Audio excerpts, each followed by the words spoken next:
ఆ కోరిక బలపడిపోయింది అనుకోండి, దారి తప్పిపోతాడు. దారి తప్పాడు అనుకోండి, పాపకర్మ చేస్తాడు. క్రోధం ఉందనుకోండి, ఖచ్చితంగా పాపకర్మ చేసేస్తాడు. కోపం వచ్చినప్పుడు ఎవరి యందు ఎంతకాలం ఉంటుందో చెప్పింది శాస్త్రం. వాడు ఉత్తముడు, వాడు సాధనలో ఉన్నవాడు అని తెలిసిపోతుంది. ఎందుకో తెలుసా? ఉత్తమే క్షణకోపస్య మధ్యమే ఘటికాద్వయం అధమే స్యాదహోరాత్రం పాపిష్టే మరణాంతకః. కోపం ఎవరి యందు ఎంతసేపు ఉంటుంది అన్నదాన్ని బట్టి వాడు ఎంత సాధన చేస్తున్నాడు అన్నది తెలిసిపోతుంది.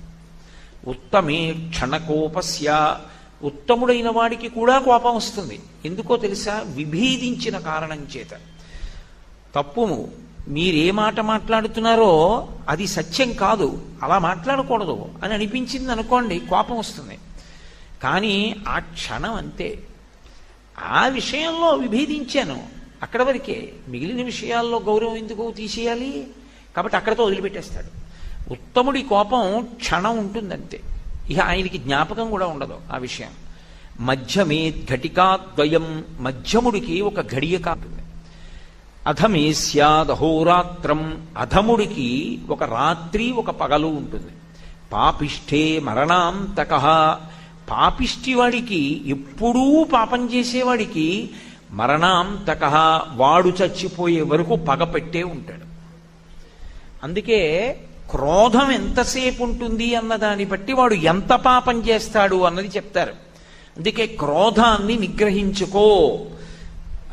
ఓ మాట చెప్తారు రామాయణంలో, క్రుద్ధ పాపం నకుర్యాత్కః క్రుద్ధో హన్యాద్గురూనపి క్రుద్ధ పరుషయావాచ నరం సాధు నధిక్షిపేత్.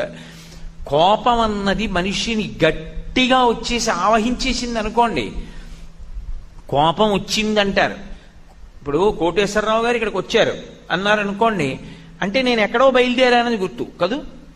నేను ఇక్కడ లేను, కోటేశ్వరరావు గారు ఇక్కడికి వచ్చారు అంటే కాకినాడ నుంచి నేను ఇక్కడికి వచ్చాను. నాకు కోపం వచ్చింది, ఎక్కడి నుంచి వచ్చింది? కోపం ఉండడానికి వేరే ప్రదేశం లేదు, కోపం ఇక్కడే కూర్చుంటుంది. అది ప్రమాదం, ఎప్పుడూ పరిశీలించాలి. అవకాశం కానీ మీరు ఇచ్చారనుకోండి, రగులుకుంటుంది, పైకి వచ్చేస్తుంది. మీరు అవకాశం ఇవ్వలేదనుకోండి, అణిగిమణిగి పడి ఉంటుంది లోపల. అందుకే కామక్రోధశ్చ లోభశ్చ దేహే తిష్టంతి తస్కరాః జ్ఞానరత్నాపహారాయ తస్మాత్ జాగ్రత్త జాగ్రత్త అంటారు శంకరాచార్యుల వారు. ఇక్కడే కూర్చుంటుంది కోపం. అవకాశం దొరికింది, భగ్గున పైకి వస్తుంది. ఒక్కసారి విపరీతమైన కోపానికి వశుడైపోయి మనిషి ఊగిపోయాడు అనుకోండి, క్రుద్ధ పాపం నకుర్యాత్కః అన్నారు. అసలు వాడు ఏ పాపం చేయడు, ఏ పాపమైనా చేసేస్తాడు. క్రుద్ధో హన్యాద్గురూనపి, గురువు గారిని కూడా చంపేస్తాడు.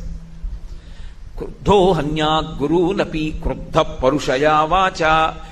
అంత క్రోధానికి వశుడైపోయిన వాడి నోటి వెంట ఎప్పుడూ కూడా మంచి మాటలు రావు. సరళంగా మాట్లాడ్డావు, శాంతియుతంగా మాట్లాడ్డావు. ఏమండి మీరు అండవు, ఎరా నువ్వు అంటాడు. ఒక్కసారి కాని క్రోధమునకు వశుడైపోయాడా, నోటి వెంట రాకూడని మాటలు వచ్చేస్తాయి. క్రుద్ధ పాపం నకుర్యాత్కః క్రుద్ధో హన్యాద్గురూనపి క్రుద్ధ పరుషయావాచ నరం సాధు నధిక్షిపేత్. ఆ క్రోధం ఎక్కువైపోయింది అనుకోండి, ఎంతటి మహాత్ముల్ని కూడా తప్పుపట్టి వారెంతటి వారంటాడు. వారెంతటి వారని కూడా అండవు, వాడెంతటి వాడంటాడు. కాబట్టి మనిషి కోపాన్ని ఎలా విడిచిపెట్టాలి అని చెప్పిందంటే శాస్త్రం, యథోరగస్త్వచం జీర్ణాం సవై పురుషముచ్యతే. కుబుసం పాముకి ఎక్కడి నుంచి వస్తుంది? పాము ఒంట్లోంచే పుడుతుంది.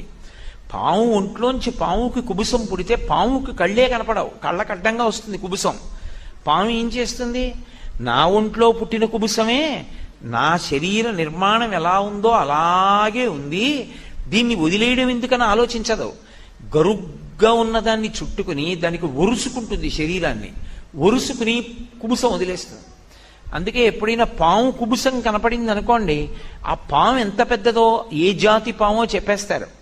పాము శరీరం మీద మచ్చలు ఎలా ఉంటాయో కుబుసం మీద మచ్చలు అలాగే పడతాయి. పాము తన ఒంట్లోనే పుట్టినదైనా కుబుసాన్ని తాను వదిలిపెట్టేస్తుంది తప్ప కుబుసాన్ని ఉంచుకోదు.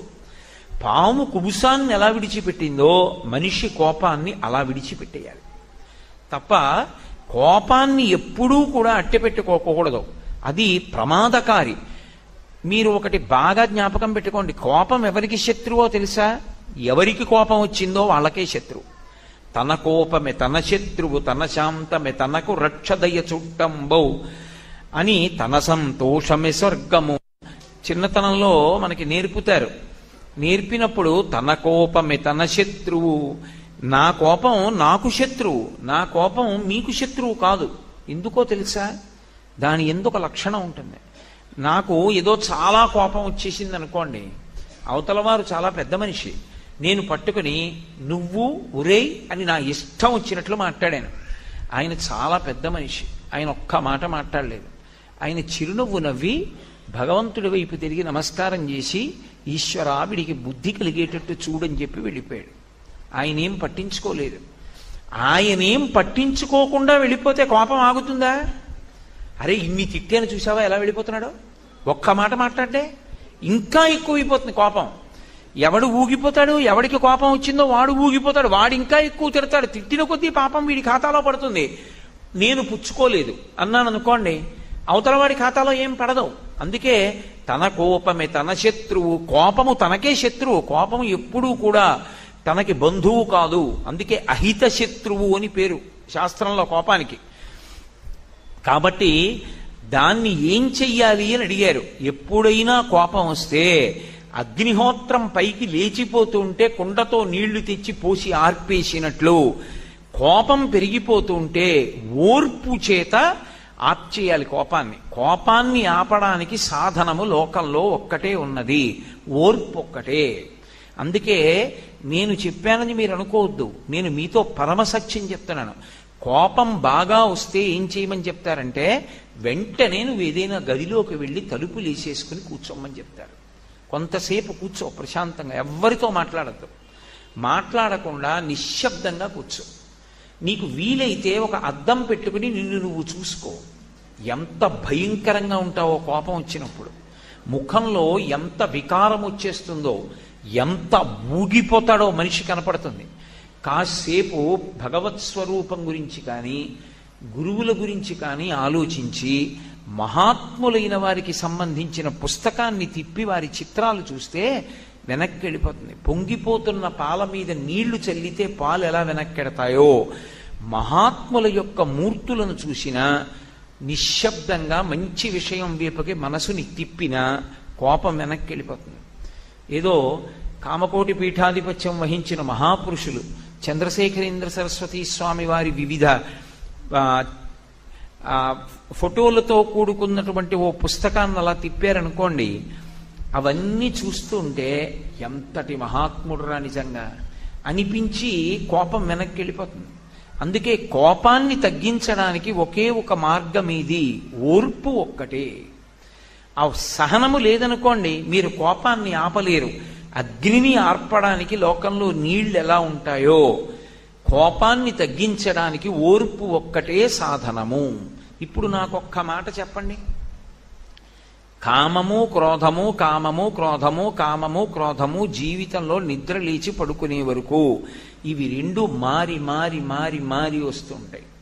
నేను ఉదాహరణ చెప్పాలంటే, ఇక్కడికి ఉపన్యాసానికి వద్దామని బయలుదేరాను. అది నా కామం. నా కామం అంటే నా కోరికే. నేను అనుకున్న సమయానికి వచ్చేసాను అనుకోండి, నా కోరిక తీరింది. నేను రాలేక మధ్యలో ఒక 45 నిమిషాలు ఉండిపోయాను. ఇప్పుడు నేను పిచ్చి కేకలు వేసేసి వెర్రి కేకలు వేసేసి కోప్పడిపోయి ఎవరెవరి మీదో దెబ్బలాడేశాను అనుకోండి, ఇప్పుడు దాని సంగతి మాట దేవుడు ఎరుగు. కానీ ఇక్కడికి వచ్చి నేను స్థిమితంగా ప్రసంగం ఏం చేయగలను? అంత ఊగిపోయినప్పుడు నాకు స్ఫురణ ఉండదు, జ్ఞాపక శక్తి సరిగ్గా నిలబడదు. నిలబడనప్పుడు నేను ప్రవచనం ఏం చేస్తాను? మనిషి జీవితంలో కామము క్రోధము, కామము క్రోధము, కామము క్రోధము ఇవి మారి మారి మారి మారి ఉద్భుతమవుతూనే ఉంటాయి. మనసు ఒక కోరిక చెప్తుంది, తీరితే తృప్తి, తీరకపోతే ఎవరి వలన తీరలేదో కారణం వెతుక్కుంటుంది. అది తీరలేదయా ఈశ్వరాజ్ఞ అని విడిచిపెట్టదు. తీరలేదు కాబట్టి ఎవరి వలన తీరలేదు, నాకు ఎవరడ్డొచ్చారు, ఎవరినో ఒకళ్ళని వెతుక్కుంటుంది. వెతుక్కుని ఇప్పుడు ఈ కోపాన్నంతటినీ వాడి మీద విడిచిపెడుతుంది. విడిచిపెట్టి పాపాన్ని చేస్తూ ఉంటుంది. కాబట్టి ఇప్పుడు ఈ కామము క్రోధము రుచి వాసన ఇవే మనిషిని నిరంతరం పాడు చేసి పాపం చేయిస్తుంటాయి. ఇప్పుడు పాపమునకు తల్లిదండ్రులు ఎవరు? కామక్రోధములు. కాబట్టి పాపం చేయకుండా ఉండాలి అని నేను అన్నాను అనుకోండి, మీరు పాపం చేయకండి అన్నాను అనుకోండి, నే పాపం చేయకండి అంటే చేయడం మానేయడం తేలిక? అంత తేలిక కాదు. నేను చెప్పానని మానేస్తే ఇంత ఉపన్యాసం ఎందుకు? మీరు రేపు పొద్దున్న నుంచి కామక్రోధాలకి వశం కాకండి అని ఓ మాట చెప్పి వెళ్ళిపోతే చాలు, నాకు ఇంకోళ్ళు చెప్తే చాలు. కానీ మరి ఎందుకు వశపడిపోతున్నాం మనం అంటే, కామక్రోధములకు వశపడిపోతున్నాం కాబట్టే పాపాలు చేస్తున్నాం. కామక్రోధాలకి వశపడిపోతున్నాం కాబట్టే రుచి వాసనకి మనసు లొంగిపోతోంది. ఇదే